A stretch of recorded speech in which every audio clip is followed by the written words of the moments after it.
On a failli avoir le même scénario que tout à l'heure, Espagne-Russie. L'équipe qui domine, qui a failli se faire sortir au penalty. C'était chaud patate quand même, sans déconner. En plus, on a vu du Netflix au début, puis plus rien, puis du Netflix.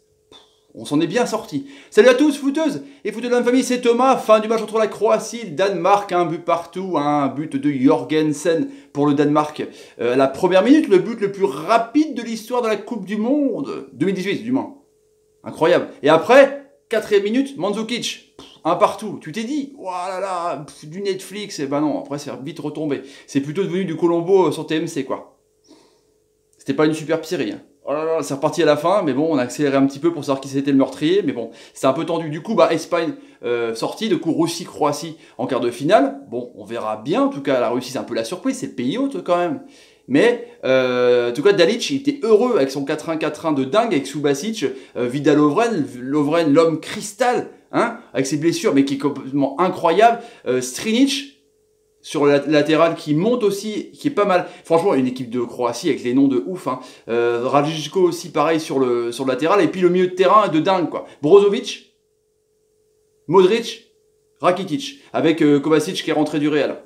Donc t'as Brozovic de l'Inter Milan. T'as un milieu de terrain de dingue. Et puis devant c'est Mandzukic, Perisic de l'Inter aussi, coéquipier de Brozovic. Et l'ami Rebic qui a été énorme. Justement, lui qui a encore les cannes pour aller marquer ce but. Et qui s'est fait arrêter illégalement par Jorgensen, l'homme et l'acteur du match quoi. Et du coup le Danemark c'est toujours pareil, hein, c'est le bus d'arrêt 2, 4-3-3 derrière.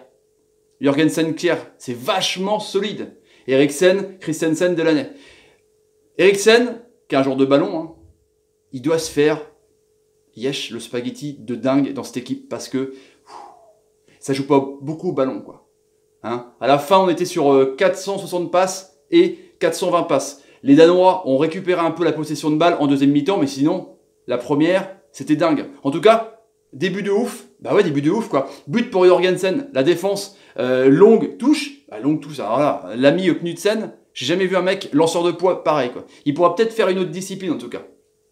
Donc, longue touche, contrôle d'Orla de l'ami Delaney, de Werder Bremen. Ça retombe sur Jorgensen, bam, qui trompe. Ça contre à moitié sur Flipper sur Subasic et ça rentre. 1-0. C'est chaud là, tu te dis waouh, c'est tendu. Après, 3 minutes plus tard, dédoublement de Rebic et Rakitic sur le côté droit. C'est bien foutu. Hop, centre, contré par 2 défenseurs, bim bim, et ça retombe sur Mandzukic qui, bon, l'attaquant de la Roma qui loupe pas grand chose, du coup il la place. Un partout, en 5 minutes. C'est arrivé dans 2 Coupes du Monde, 2 buts comme ça. Et là tu te dis, mais c'est parti quoi, c'est parti pour la folie quoi. Et ben non en fait non. La Croatie gère tranquillement. La possession de balle, elle est 53-47 en tout à la fin du match, mais elle était à 58-42 la première mi-temps parce que c'était vraiment le dédoublement. Brozovic, Modric, Rakitic, ça équilibrait pas mal sur les ailes aussi. Modric évidemment relanceur numéro 8, mais même meneur de jeu dans cette équipe, c'était assez incroyable. Il cherchait à la fois les petits espaces et aussi écarté sur les ailiers. Perisic, c'est un mangeur de craie.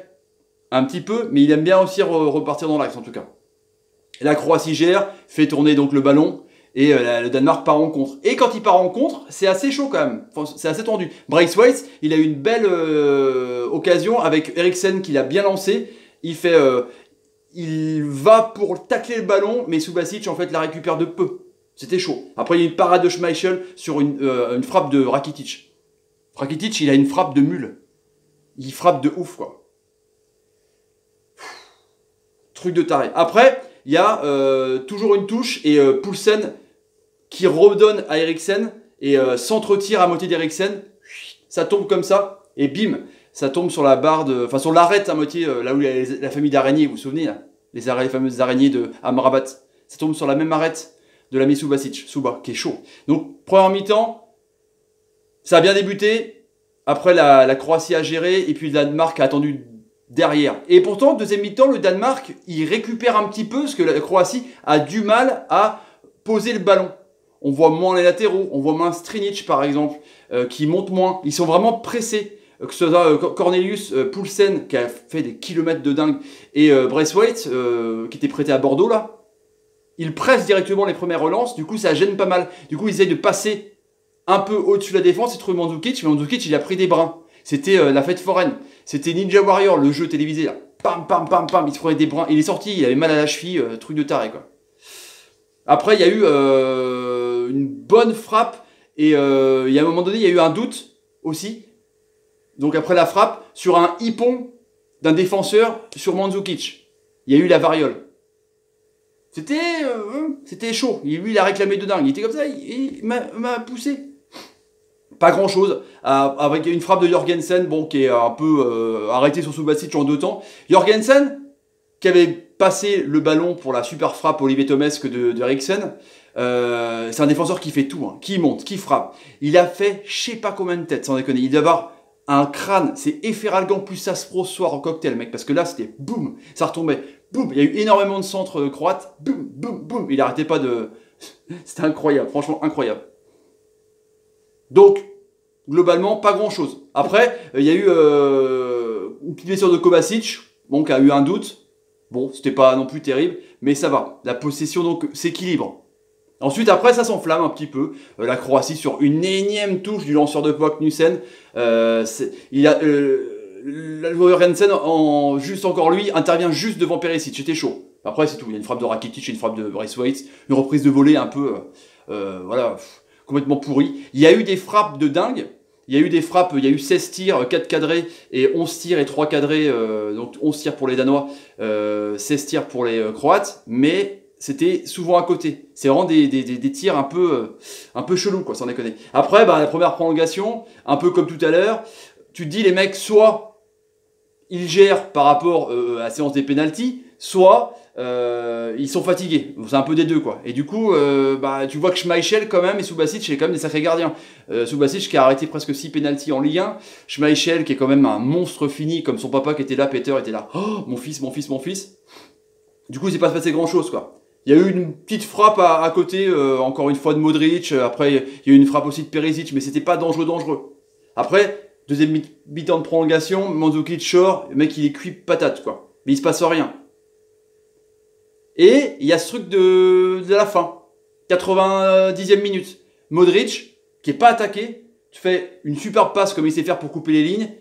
Et là, l'ami Rebic, tac tac tac de Francfort, il avance, il dribble Schmeichel, Jorgensen arrive comme un bœuf, il arrache tout, il touche le ballon, mais il arrache tout, quoi. Un peu à la manière de Sadio Mané, vous voyez. Mais il n'y a pas eu penalty. Bref, du coup, bah là, il y a penalty, sans discussion. Hein. Et du coup, bah, là, Modric, il prend ses responsabilités devant Schmeichel, et là, arrêt. Penalty. Dingue, le mec, il est chaud patate. Mais, séance de penalty, Modric, il réussit. C'était chaud. Franchement, il faut avoir des coronets bien accrochés. Hein. Et donc, bah là, c'est vraiment festival, quoi. Subasic arrête, Schmeichel répond. Subasic arrête, Schmeichel répond. Subasic arrête, Rakitic arrive, Schmeichel répond pas. Voilà. La Croatie est qualifiée. Le Danemark a pas super bien joué parce que eux, ils voulaient vraiment les pénaltys. On voyait que c'était vraiment pas de l'anti-jeu, mais on l'a vu contre la France, c'est une équipe qui joue bas. Les joueurs de ballon se font chier, c'est clair. Donc on va dire que c'est le jeu qui prône, comme tout à l'heure l'Espagne et la Russie. L'Espagne a été éliminée. C'est pas le jeu qui a prôné la qualification. La Russie, voilà, ils sont passés au pénalty de chance. Et en même temps, ils ont rien à voler, les Russes, parce que en plus, c'est eux qui marquent le but pour les Espagnols. Mais bon, voilà, on va dire le jeu passe. Donc il y a une équipe de ballon qui va affronter la Russie.